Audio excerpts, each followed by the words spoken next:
Hello बच्चों, how are you? कैसे हो बच्चे? सब मस्त स्वस्थ। और अब यही इस क्लास में आज हम डिस्कस करने वाले हैं कि किस प्रकार से आपको स्कोर करना है। आपके पास स्क्रीन पे है how to score 100 out of 100। एक इस एग्जाम के अंदर 100 मार्क्स किस प्रकार से आपको स्कोर करने हैं बच्चों, इस पर आपको ध्यान देना है। ये जो आप देख रहे हैं सामने, इसी प्रकार से आप जिस प्रकार से इन्होंने 98% 0.83% को स्कोर किया है एनसीबीसी में, like this you can also get 100% marks. आप भी नंबर ले सकते हैं और नंबर लेने के लिए आपको इसी ऐप पर, हमारे चैनल पर, इसको आप सब्सक्राइब करें। इसी ऐप पर आपको आने वाले समय में 1-2 दिन में जो आपको सारे लेसन्स, लिटरेचर, ग्रामर और पोइट्री पोर्शन, प्रोज पोर्शन की सारे समरी और इंपॉर्टेंट क्वेश्चंस इसी ऐप पर आपको मिलेंगे। इसलिए लिंक पे जाइए और उसको आपको डिस्क्रिप्शन जाकर के इसको चैनल को सब्सक्राइब कर दीजिएगा और आपको सब कुछ सारा मैटर सीबीएसई बोर्ड के according important questions you will get on this channel. Okay, तो हाउ टू स्कोर 100%, इसमें हम आगे बढ़ सकते हैं और इस प्रकार से आप भी नंबर ले सकते हैं। ओके, ठीक है। अब 95% इन क्लास 10 ये आखिरी जंग है बच्चों आपके लिए, और लिंक में जाकर के इसको डिस्क्रिप्शन में जाइए और इसको सब्सक्राइब कर दीजिएगा। ठीक है, आपको सारा मैटर एग्जैक्ट मिलेगा यहाँ पर। ठीक है, अब 95% किस प्रकार से आप लेंगे, ये आखिरी जंग है और आखिरी जंग के हीरो आप बहादुर और आप है। इसके पूरी ब्रेवरी के साथ, पूरे करेज के साथ आपको ये बैटल जीतना है और विनर बनना है। तो आइए, विनर बनने का तरीका इंग्लिश में आज आपको इसी क्लास मिलेंगे। The important tips, last minutes, किस प्रकार से आपको पेपर को डील करना है और which type of questions you are to attempt in the examination hall first. तो सबसे पहले किस प्रकार के क्वेश्चन आपको लेने होंगे। ठीक है, तो इसके बाद हम आगे बढ़ते हैं। Study English in gaps. जो गैप आपके पास मिला है, क्योंकि आपका हिंदी का पेपर हो चुका है, अब आपके पास इंग्लिश की पढ़ाई आपको बिल्कुल सिस्टमेटिक तरीके से बचे हुए रिमेनिंग टाइम में जो गैप आपके पास है 1-2 दिन का, इन 2-3 दिन में आपको किस प्रकार से स्ट्रेटेजी बनानी है और किस प्रकार से आपको आगे बढ़ना होगा। तो आप देखेंगे स्टडी को इस गैप में कैसे पढ़ेंगे बच्चों। हमारे पास इंग्लिश में आपको पता है कि आपका पेपर 3 सेक्शन में डिवाइड होता है। Your paper has been divided into 3 section, A, B और सी। जो सबसे पहले आपके जो सेक्शंस होते हैं, इसमें देखो इंग्लिश में सबसे पहले जो आपका होता है सेक्शन ए। सेक्शन ए में आप किस प्रकार से पढ़ेंगे। सेक्शन ए जो आपका है ये रीडिंग सेक्शन होता है बच्चों। रीडिंग सेक्शन और रीडिंग सेक्शन में आपको क्या क्या करना होगा, ये आपका रीडिंग सेक्शन है। और रीडिंग सेक्शन के अंदर जो 2 पैसेज आपको मिलेंगे, इन पैसेज को अटेम्प्ट करना है। और पैसेज को अटेम्प्ट करने के लिए सबसे पहले हमें क्या क्या स्ट्रेटेजी बनानी होगी, और इस स्ट्रेटेजी को अपनाइए और आप 100% मार्क्स रीडिंग कॉम्पिटिशन में ले सकते हैं, जो अब तक बहुत से बच्चे नहीं ले पाते हैं। रीडिंग सेक्शन का डर बच्चों में रहता है, तो डर को निकाल दीजिए बच्चों, क्योंकि डर नहीं होना चाहिए। डरने का मतलब है जो डर गया सो मर गया, इसलिए डर तो हटा देना चाहिए। डर जिस व्यक्ति के अंदर आ जाता है वो आगे नहीं बढ़ सकता, तो डर आपको रोक देता है। और रीडिंग कॉम्पिटिशन में सबसे पहले आपको क्वेश्चंस को डील करना है। तो जो क्वेश्चंस वहां पर आते हैं बच्चों, उन क्वेश्चंस को डील करने के लिए सबसे पहले आपका जो पैसेज है, इस पैसेज को आपको बहुत ही ध्यान से रीड आउट करना पड़ेगा। ठीक है, इसको रीडिंग लगाइए और समझ करके उसके थीम को और सेंट्रल आइडिया को आप समझेंगे, किसका क्या क्या सेंट्रल आइडिया होता है, और जो एमसीक्यूज क्वेश्चन होते हैं उनको आपको सॉर्ट आउट करना होगा। तो सबसे पहले तरीका है एक रीडिंग, तो आप पैसेज को लगाइए और इसके बाद सीधे क्वेश्चंस को आप पढ़ेंगे। तो अगर सबसे पहले अगर क्वेश्चंस को पढ़ें, तो क्वेश्चंस को पढ़ने के बाद फिर पैसेज की रीडिंग लगाएंगे, तो आपको इजीली बिना समय खराब कहे, without losing the time, you will get exact answer of the questions। ठीक है, तो कॉम्प्रिहेंसिव पैसेज को सॉल्व करने के लिए सबसे पहले आपको उसकी क्वेश्चंस को पढ़िए। ठीक है, कभी कभी पैसेज में ये होता है कि कुछ मीनिंग्स अर्थ हमको नहीं आते हैं, समझ नहीं आता है कि यार इसका मीनिंग हमें नहीं आ रहा। बहुत से बच्चे बिल्कुल हेजिटेशन में आ जाते हैं, घबराहट में आ जाते हैं कि यार मुझे 3 मीनिंग समझ में नहीं आ रहा, इसका क्या मतलब है। तो डोंट वरी, इन कोई मीनिंग समझ में नहीं आता है तो आपको उसके लिए चिंतित होने की कोई जरूरत नहीं है, क्योंकि पूरा पैसेज जब आपका पूरा सेंट्रल आइडिया और थीम समझ में आ जाता है तो फिर एमसीक्यूज को निकालना बहुत ही आसान होता है। और उसको इम्पोर्टेंट पॉइंट्स को आप समझते चलें और किन किन चीज़ों पर इसको फोकस किया गया है, इसकी टोन क्या है, इसका सेंट्रल आइडिया क्या है और ये किस सब्जेक्ट पर सेंट्रलाइज है, बस 2-3 चीज़ों को आप समझेंगे तो आप अपने कॉम्प्रिहेंसिव पैसेज को बिल्कुल बेस्ट तरीके से बहुत ही कम समय में इसको सॉल्व कर सकते हैं। आया समझ में। और ये रीडिंग सेक्शन में आपको जो मार्किंग है बहुत तरीके से आप ले सकते हैं, सिस्टमेटिक तरीके से आपको जो है यहाँ पर ये मार्किंग इसके अंदर होगी बच्चों लोगों।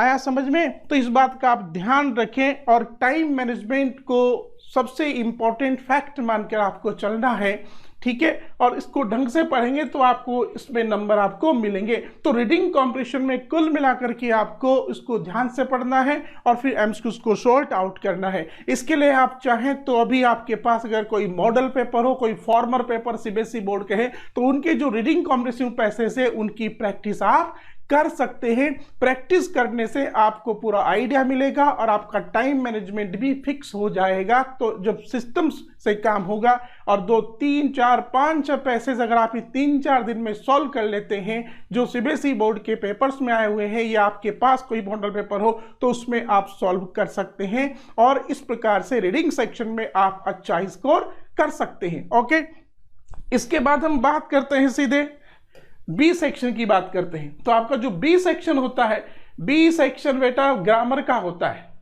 ग्रामर प्लस राइटिंग स्किल, ठीक है। तो ये जो बी सेक्शन जो होता है आपका, इसके अंदर आपको क्या देखना है, तो आपका जो बी सेक्शन होता है, बी सेक्शन देखिए ये B section, section B, section B में आपको अपने ग्रामर पोर्शन पर ध्यान देना है। ये ग्रामर का पोर्शन होता है। तो ग्रामर जो इसके अंदर आती है, तो ग्रामर के क्वेश्चन जो आएंगे आपके बोर्ड के अंदर, उनको उनके अंदर आपको एमसीक्यूज मिलेंगे, कुछ एरर रेक्टिफिकेशन फोल्ड पर मिलेंगे जिनमें आपको एरर को फाइंड आउट करना है और उसकी जगह इनकरेक्ट वर्ड क्या था, उसकी जगह करेक्ट वर्ड क्या था।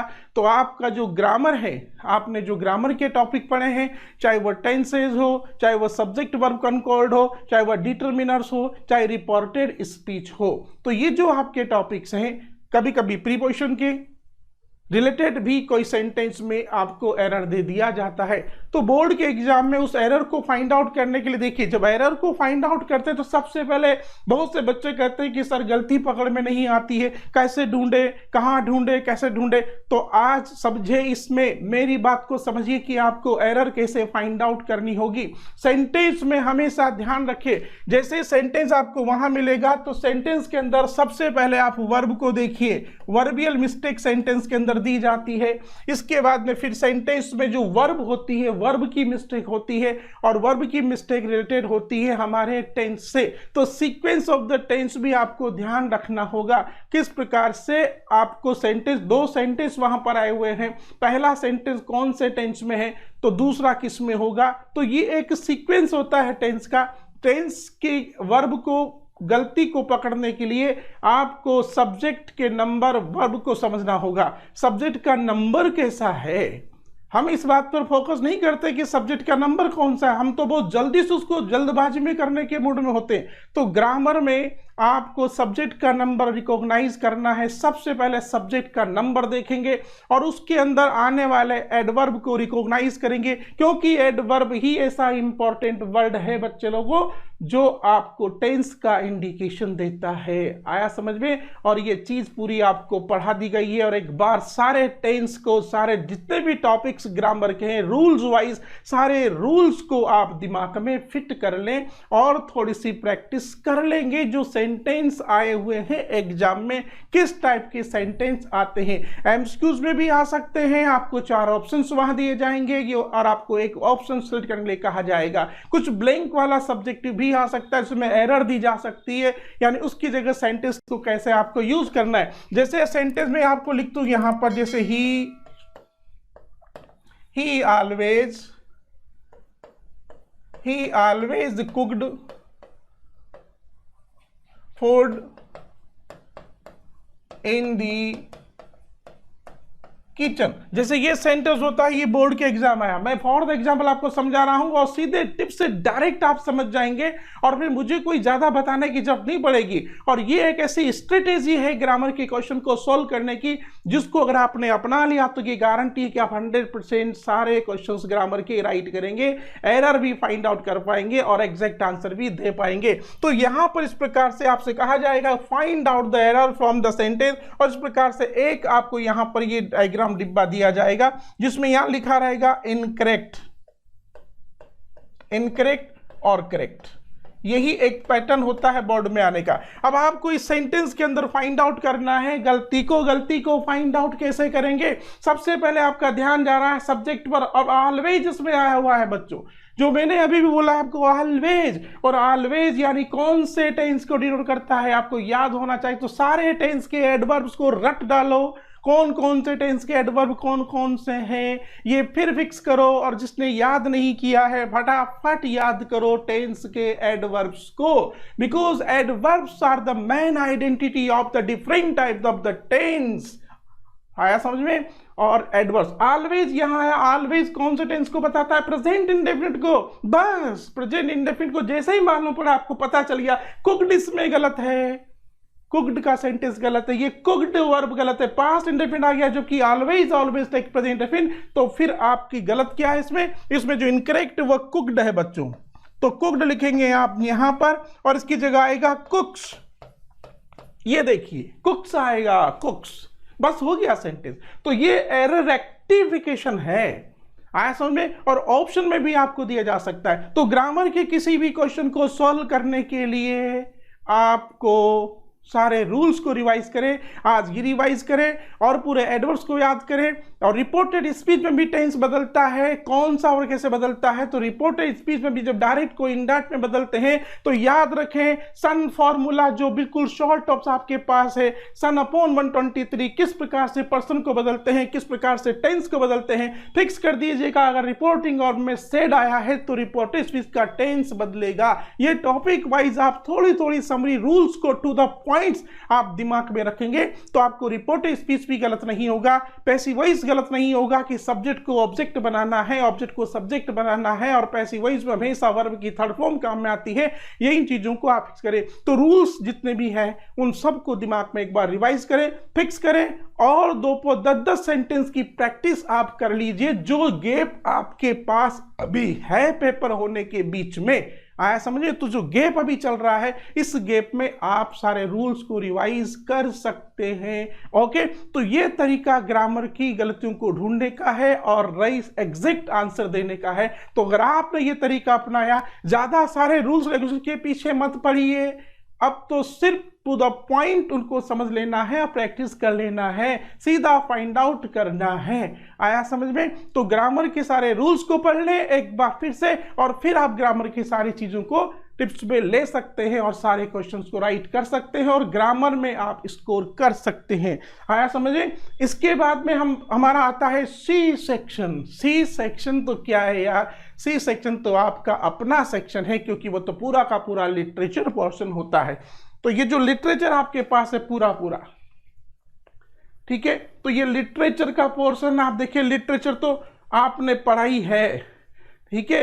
लिटरेचर जब आपने पढ़ा है तो फिर आपको उसकी तो चिंता नहीं करनी है। अब इसके लिए आपको फटाफट फटाफट क्या करना होगा ये मैं बताता चलूंगा। जो जो काम आपको लिटरेचर में करना है बस उसी से ही आपका सारा काम हो जाएगा। लिटरेचर में क्या करना होगा, लिटरेचर में आपको क्या करना होगा, सबसे पहले अभी जो गैप आपके पास है, जो हमारा लिटरेचर का जो लिटरेचर पोर्शन है, लिटरेचर पोर्शन हमारा, ये लिटरेचर पोर्शन देखिए,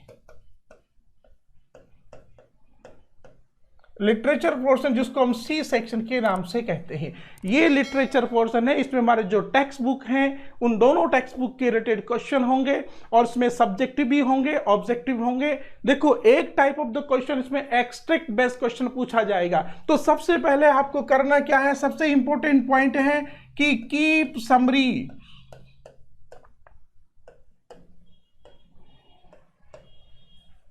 of every lesson in your mind. आपके दिमाग में हर लेसन की समरी को फिट कीजिए, इंपॉर्टेंट पॉइंट को फिट कीजिए, बिल्कुल एक निश्चित डेफिनेट ऑर्डर में प्रत्येक अब लेसन की जो समरी दिमाग में है, स्टोरी है, दिमाग में रखिए कि स्टोरी का क्रम, स्टोरी को क्रम से दिमाग में रखना है कि स्टोरी कहाँ से चली और कहाँ एंड हुई है। तो प्रत्येक स्टोरी जो आपके दिमाग में है प्रोज की आपकी बुक में से, उनको आप दिमाग में रखिए। पहला तो पॉइंट ये है, ठीक है।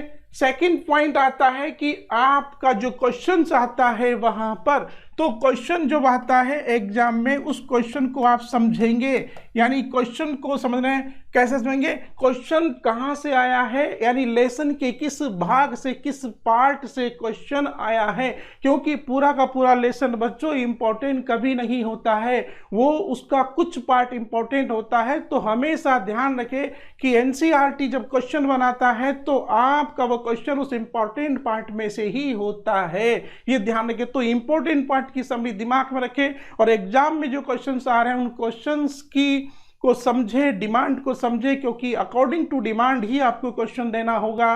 पहली बात तो है कि आप बिल्कुल सीधा उठा करके फिक्स ना करें, बिल्कुल पेस्ट न करें, उससे अपनी लैंग्वेज में थोड़ा ट्विस्ट करके लिखने का प्रयास करें। अपने दिमाग में अगर समरी होगी तो आप लैंग्वेज को ट्विस्ट कर सकते हैं। और जहां तक प्रयास है, प्रयास करें अपनी खुद की ऑन योर लैंग्वेज में ही आंसर लिखें। और always use simple language, don't try to use any metaphorical language in your answer of literature, ठीक है, अदरवाइज मार्क्स कट जाएंगे। तो अगर आप चाहते हैं कि आपको 2 में से 2 नंबर मिले उस सब्जेक्टिव क्वेश्चन में, तो उसको बिल्कुल सही समझ कर लिखे, क्वेश्चन को समझे। कौन से के इसमें लिखते समय टेंस की मिस्टेक, नो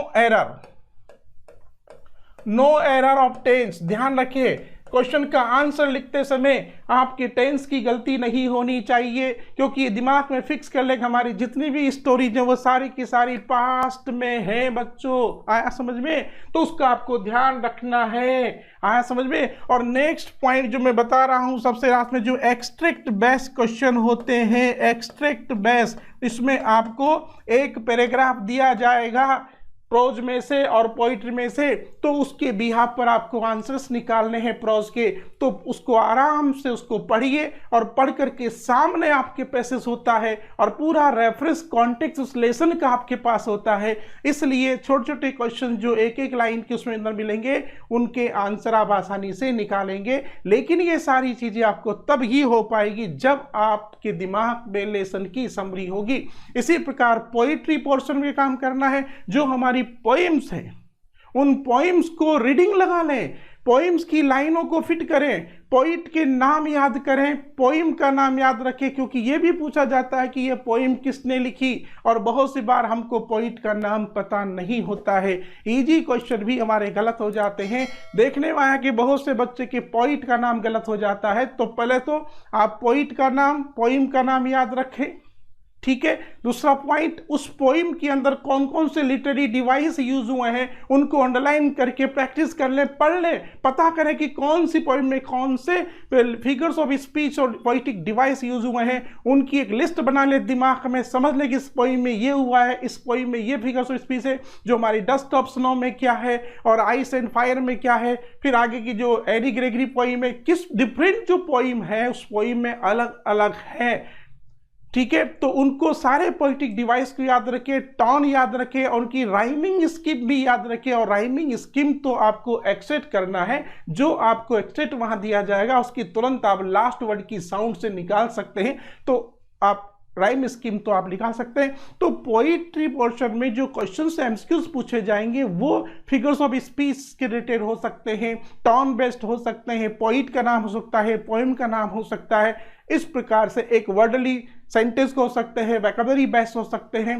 तो कुछ भी जो क्वेश्चन आएगा तो पोइट्री की लाइन अगर आपको समझ में आती है, पोइट का पूरा एक्सप्लेनेशन और पोइम की पूरी एक्सप्लेनेशन जो आपके दिमाग में है उसको फिट करें, समझ लेना है वाइज, और कौन सी पोइम क्या कह रही है, उसका थीम क्या है, ये समझें तो आप आसानी से एक्सटेक्ट बेस्ड क्वेश्चन को इजीली कर सकते हैं और 100% स्कोर कर सकते हैं। ठीक है, तो और सब्जेक्टिव क्वेश्चन जो आते हैं, सब्जेक्टिव क्वेश्चन का आंसर लिखने के लिए आपको उसके टेंस को समझना होगा और क्वेश्चन की लाइन से ही हमेशा आंसर लिखना शुरू करें, क्योंकि अगर क्वेश्चन की लाइन से आंसर लिखना शुरू नहीं किया तो नंबर कटेंगे। दिस इज इंपॉर्टेंट पॉइंट कि आपको बता रहा हूं।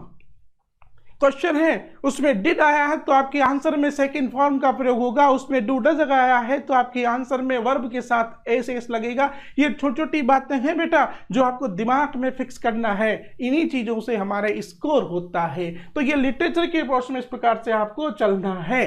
ठीक है, और राइटिंग पार्ट में क्या करना होगा आपको, जो राइटिंग पार्ट है, जो पैराग्राफ राइटिंग आपका आता है, जो एनालिटिकल पैसेज आपको लिखना होगा, जिसका आप विश्लेषण कीजिए, जो डायग्राम वहां दिया जा रहा है एग्जाम में उसको पढ़िए, उसको बिल्कुल सिंपल तरीके से, क्योंकि वो डिस्क्रिप्टिव पैराग्राफ होता है, इसलिए प्रेजेंट टेंस का यूज होता है। देखने में नंबर कहां कटते हैं, हमको पता है कि हमारा जो एनालिटिकल जो पैराग्राफ है वो डिस्क्राइब्ड है, डिस्क्रिप्टिव है, और हम उसको नैरेटिव स्टाइल में लिख देते हैं। हमने देखा बोर्ड की कॉपीज में, देखता हूं मैं कभी कभी बोर्ड की कॉपीज में मैं कुछ देखने को मिलता है कि एनालिटिक पैसेज को भी जो कि डिस्क्राइब होता है, बिल्कुल डिस्क्रिप्टिव होता है, उसको हम नैरेटिव स्टाइल में लिख देते हैं। और नैरेटिव स्टाइल में लिखने का मतलब है ब्लंडर, आया समझ में? तो उसको ऐसा ना करें आप। तो समझे कि जितने भी एनालिटिकल पैराग्राफ होते हैं वो सारे के सारे हमारे डिस्क्रिप्टिव होता है, और डिस्क्रिप्टिव पैराग्राफ के अंदर प्रेजेंट टेंस का ही यूज होता है।